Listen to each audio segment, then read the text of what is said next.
Terima kasih. Sarung adalah simbol kesetaraan dan keadilan. Sarung itu lembut, tapi di tangan orang yang baik bisa jadi selepet atas ketidakadilan dan kecurangan. Yang tidak ada dalam kebijakan ekonomi kita saat ini adalah keberanian untuk mewujudkan aturan main yang adil dan keberanian untuk berpihak kepada rakyat.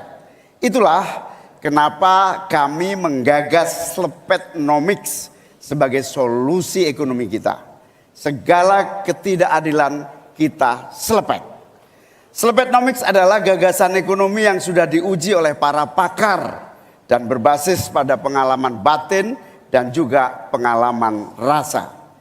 Ke depan, proyek yang menyedot begitu banyak uang rakyat hanya untuk memenuhi selera tertentu, kita harus selepet.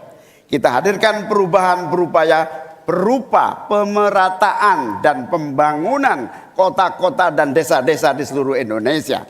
Ke depan, kecurangan pembuat aturan yang merangkap sekaligus pemain bisnis harus kita selepet. Kita bangun kesetaraan bagi semua pelaku usaha untuk maju bersama.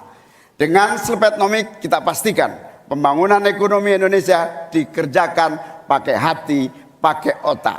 Sekali lagi, pembangunan Indonesia dilaksanakan pakai hati, pakai otak.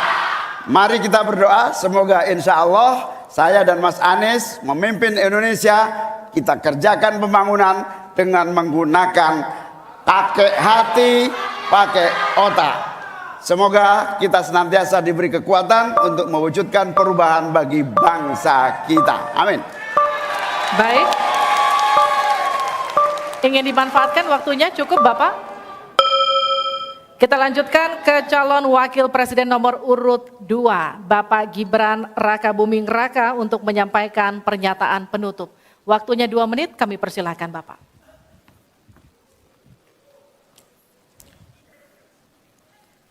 Indonesia ini negara besar. Kita harus bersyukur di tahun 2020 sampai 2030 nanti kita akan mendapatkan bonus demografi. Saat itulah sebagian besar penduduk kita ada pada usia produktif. Ini kesempatan kita untuk meningkatkan produktivitas nasional. Peluang untuk menuju Indonesia emas makin terbuka lebar. Tapi Bapak Ibu yang saya hormati, teman-teman sesama anak muda, ingat, kesempatan ini hanya datang sekali. Kesempatan ini tidak akan terulang lagi. Untuk itu kita harus kerja keras, kerja fokus, berani melakukan lompatan. Saya ucapkan terima kasih kepada Pak Prabowo yang sudah memberikan saya kesempatan untuk ikut andil dalam kontestasi ini. Saya sangat bangga sekali saya menjadi bagian dalam perjalanan menuju Indonesia emas. Saya ucapkan terima kasih juga Prof. Mahfud, Gus Muhaimin. Saya sangat senang sekali bisa satu panggung dengan orang-orang hebat seperti ini. Senang sekali anak muda bisa bertukar pikiran dengan ketua umum partai dan seorang profesor. Sekali lagi, terima kasih. Anak-anak muda harus saling mendukung, anak-anak muda harus saling bergandengan tangan. Saya yakin Indonesia emas bisa tercapai. Terima kasih. Wassalamualaikum warahmatullahi wabarakatuh.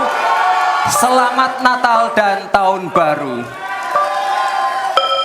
Baik, terima kasih.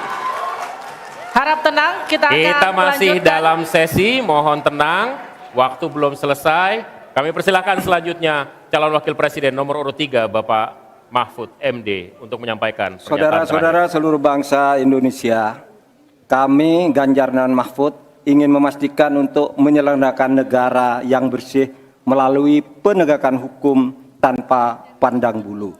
Ganjar Mahfud menyiapkan 21 program unggulan senilai 2.500 triliun rupiah selama 5 tahun, yaitu 1. 17 juta lapangan kerja. 1. 2. 1 desa, 1 fasket, 1 nakes. 3. Uang saku kader posyandu. 4. 10 juta hunian.